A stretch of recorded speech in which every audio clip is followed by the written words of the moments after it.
Bonjour, bonjour, j'espère que tu vas bien. Alors aujourd'hui dans cette vidéo, on va parler de comment dépasser ta peur de l'inconnu. C'est extrêmement important et si je t'en parle, c'est parce que j'ai eu une discussion récente avec une nana qui m'a beaucoup touchée sur Instagram. Elle me disait qu'elle me trouvait chanceuse d'être partie à l'autre bout du monde pour expérimenter la vie de digital nomade. Et elle m'expliquait qu'elle aussi rêvait partir en Asie pour travailler en voyageant, sauf qu'elle n'ose pas se lancer dans cette aventure. Évidemment que ça m'a touchée parce que je me suis un peu retrouvée aussi dans sa description et dans ses ressentis. Mais je réalise aussi que souvent quand on raisonne de la sorte, la plupart du temps on passe à côté de nos rêves et on reste éternellement branché sur notre zone de confort qui au final je trouve parfois peut être aussi une prison dorée. Alors que au final, je trouve que c'est un peu paradoxal tout ça parce que quand tu y penses, toutes les belles choses tu vois que tu as vécues dans ta vie, toutes ces choses un peu extraordinaires que tu as vécues, en général, ça s'est toujours déroulé en dehors de ta zone de confort. Bah pourquoi? Parce que tu te rends compte que la zone de confort, c'est quelque chose qui est bien en soi, hein. C'est pas quelque chose qu'on doit rejeter, c'est quand même une zone de sécurité, c'est une zone où voilà, on est un peu dans notre nid douillet, mais tu te rends compte aussi que dans une certaine mesure, avec le temps, tu peux aussi t'ennuyer dans cette zone de confort parce que tu n'y apprends rien, tu finis en fait dans cette routine mortelle, tu t'ennuies à mourir, ni plus ni moins. Donc si je te parle de tout ça, c'est déjà pour t'expliquer que la peur de l'inconnu, c'est un phénomène qui est biologique, qui nous touche tous. Pourquoi? Parce que dès qu'on se retrouve un peu dans cet inconnu, on se rend bien compte qu'on ne contrôle pas grand-chose. Moi, je sais que quand j'ai décidé de faire ce méga voyage à l'autre bout du monde, j'étais dans l'incertitude la plus totale. Je savais pas ce qui allait se passer, je pouvais pas contrôler mon futur. Et pire encore, avant de partir, j'avais mon mental qui me faisait des tas de scénarios dans ma tête, en me disant ouais, mais comment tu vas gérer? Est-ce que tu vas être à la hauteur de ton voyage? Est-ce que les objectifs que tu t'es fixés, tu vas pouvoir les atteindre? Donc évidemment que cette incertitude, c'est quelque chose qui touche tout le monde. Moi, je sais que quand j'ai commencé même à voyager, que je suis arrivée dans ce premier pays qui était la Thaïlande, je suis arrivée en fait sur une île la première fois là pendant 3 semaines et en fait j'ai eu un gros coup de peur parce que je me rendais bien compte qu'il fallait s'adapter à quelque chose que je ne connaissais pas, à un nouvel environnement, une nouvelle logistique. Moi, j'avais prévu du coup d'arriver sur cette île et puis de faire tranquillou mes petites séances d'hypnose à ce moment-là, sauf que je me rendais compte que sur place, il n'y avait pas de connexion Internet. Donc là, tu te retrouves un peu bredouille où c'est clair qu'au départ, tu vis un peu l'incertitude et tu es obligé en fait de t'adapter par la force des choses. Alors heureusement la vie était bien faite parce que j'ai trouvé sur cette île un magasin de réseau mobile où il existe des petites box où en tant que touriste tu peux voyager avec des cartes SIM.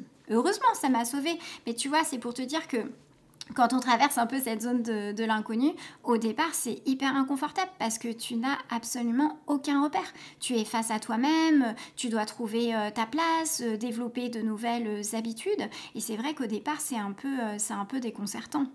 Mais après, ce qui est intéressant, c'est que au départ, tu es complètement déboussolé parce que tu sais pas, t'as pas encore des règles définies trop dans ta tête et puis tu te rends compte qu'au bout d'une semaine ça commence à aller mieux, tu vois, tu te poses un peu moins de questions, tu commences à cerner un peu les choses, tes habitudes, etc.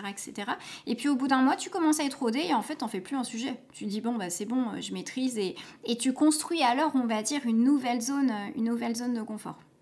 Donc tout ça pour te dire que l'incertitude en fait, elle nous fait peur, mais c'est juste quelque chose qui est éphémère. C'est pas quelque chose qui dure très longtemps. Et en plus, la chance que toi tu as, et ça c'est voué à tous les êtres humains sur cette terre, c'est que nous avons par nature une capacité d'adaptation en toutes circonstances. Que ce soit dans l'inconnu ou que ce soit dans une zone de danger ou dans une zone où tu vis une période de vie qui est extrêmement difficile, tu te rendras compte que tu sais t'adapter à tout. Et c'est ça qui est génial en tant qu'être humain, c'est que même quand on maîtrise rien et qu'on n'est pas capable comme ça d'anticiper, on est capable en permanence de se réinventer et de développer des ressources qui sont insoupçonnées quand on est dans notre zone de confort. Donc tout ça pour te dire que c'est ça en gros qui te fait peur, c'est souvent cette capacité à t'adapter dans les premiers jours, dans les premiers moments. Mais rappelle-toi bien que c'est toujours quelque chose qui dure un petit temps, c'est pas quelque chose qui dure longtemps. Tu vois, par exemple, je vais te prendre un autre exemple parce que ça c'est quelque chose qui t'est arrivé, mais à l'époque quand tu étais au CM2 et que tu as fini au collège, au départ, c'était pas évident pour toi d'arriver au collège. Au départ, même quelques jours avant d'arriver au collège, on a peur. On a peur parce qu'on ne sait pas si on va être dans la même classe que nos copains-copines. On ne sait pas si on va trouver les bonnes classes parce que en primaire, on n'avait qu'un professeur et puis là, au collège, on peut en avoir plusieurs aussi. Et donc, c'est une capacité d'adaptation qui est énorme parce que l'environnement n'est pas le même, le fonctionnement n'est pas le même et donc on ne sait pas ce qui va se passer. Sauf que tu te rends bien compte que quand tu commences à arriver en sixième et que tu commences à vivre 2-3 jours, tu commences en fait à intégrer de nouveaux repères. Tu commences à modifier ton fonctionnement et te rendre compte que oui, même dans une zone inconnue, tu es capable de créer une nouvelle zone quelque part de confort. Donc c'est ça qui est bien en fait. Rappelle-toi que c'est ça, c'est que cette incertitude, cette peur, elle est normale, mais en fait, elle est complètement irrationnelle dans la mesure où dès que tu commences à rentrer en fait dans cet inconnu, c'est pas si dangereux que ça, contrairement aux apparences. Et c'est vrai que des fois, ça demande évidemment de prendre des risques, il est évident. Alors, bien sûr, des risques qui sont mesurés, mais je pense que ça vaut vraiment la peine parce que c'est dans cette zone de l'inconnu que tu élargis quelque part ta zone de confort. Donc, ça t'amène un champ de vision qui est beaucoup plus large que ce que toi, tu peux voir quand tu es un petit peu dans cette prison dorée qui t'enferme dans un quotidien où tu n'apprends pas finalement grand-chose. Donc, si je devais te donner un conseil par rapport à ça, c'est-à-dire, voilà, j'ai peur de me lancer dans l'inconnu, qu'est-ce que je peux faire, Mélissa, si tu étais à ma place? Moi, ce que je te conseille de faire, c'est de prendre avec toi-même un engagement puissant qui ne te permette pas de revenir en arrière dans tes choix. Je te prends un exemple. Moi, par exemple, mon engagement par rapport au voyage, ça a été financier parce que je savais que vivre un tel voyage, ça avait un coût. Moi, mon but, c'était de travailler en voyageant, c'est-à-dire que je finance mon voyage par le fait de travailler. Donc, pour ne pas douter et revenir en arrière sur mes choix, j'ai décidé alors avant de prendre un billet d'avion et de m'engager financièrement pour ne pas changer d'avis. Alors j'ai investi dans un billet d'avion, j'ai investi aussi dans l'achat d'un nouvel ordinateur, j'ai investi dans un nouveau portable, j'ai investi dans un nouveau sac à dos. Donc vu que ça m'a demandé quand même un investissement financier, il était normal que je ne puisse plus faire retour en arrière et que je ne m'invente pas des excuses en me disant je vais repousser mon rêve à demain. Donc ça, je trouve que c'est hyper intéressant parce que dès que tu commences vraiment à t'engager, tu sais que tu vas devoir aller jusqu'au bout de ton idée et que tu pourras plus te raconter d'histoire. Mais après, en fonction des personnes, il peut y avoir aussi d'autres types d'engagement. Tu vois, c'est des fois un engagement lié au temps, par exemple. Alors, pour faire peut-être plus simple, imaginons tu souhaites construire une maison parce que voilà, c'est ton nouvel objectif. Il est évident que si tu commences à engager les travaux qui ont un coût mais qui demandent aussi du temps, parce que les travaux, ça prend plusieurs mois, voire plusieurs années, il est évident qu'en cours de travaux, tu vas pas te mettre à arrêter en disant bon, c'est bon, j'ai plus envie de construire ma baraque, allez, salut. En fait, quand tu commences à t'engager, tu sens bien que tu vas jusqu'au bout des choses. De la même façon que quand tu t'engages aussi par l'effort de quelque chose, c'est pareil, à partir du moment où tu fournis aussi de l'effort et de l'énergie sur un projet, en général, tu ne retournes pas en arrière. Donc, je trouve que c'est super intéressant justement de faire ça.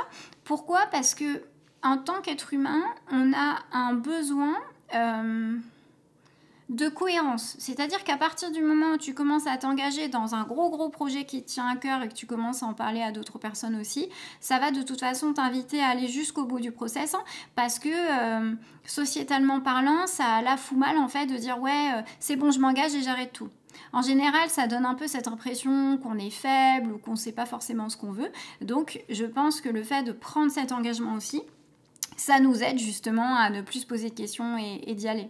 Et je trouve en fait que c'est fabuleux finalement de sortir de cette zone de confort parce que tu te rends compte que entre ce que tu imagines dans l'inconnu et ce qui se passe en réalité, il y a souvent un décalage en fait. Il y a trop d'histoires qu'on se raconte qui sont hypothétiques et qui finalement ne se vérifient pas aussi dans la réalité terrain. Et on se rend compte, au bout du compte que souvent derrière ça aussi on vit une grande abondance. C'est un peu comme si la vie, elle nous récompensait de nous dire bon bah tu vois, ça y est quoi, t'as commencé à dépasser ta peur, t'as élargi ton champ de conscience, rends-toi compte en fait des possibilités qui s'ouvrent à toi. Et je trouve que ça c'est vraiment exceptionnel. Et ça n'a pas de prix que de dépasser assez régulièrement quelque part ses peurs, pour tout simplement être heureux. Parce que j'ai la conviction, personnellement, qu'on ne peut pas être heureux si on ne dépasse pas de temps en temps nos peurs. Parce que sinon, on reste attaché toujours dans ce même prisme, dans cette même vie, dans cette même routine. Et je pense que par définition, un être humain a besoin de sécurité, certes, mais a aussi besoin, en parallèle, de variété et de folie. Et si on ne trouve pas cette folie, je pense qu'il arrive un temps où on peut avoir cette impression de s'éteindre.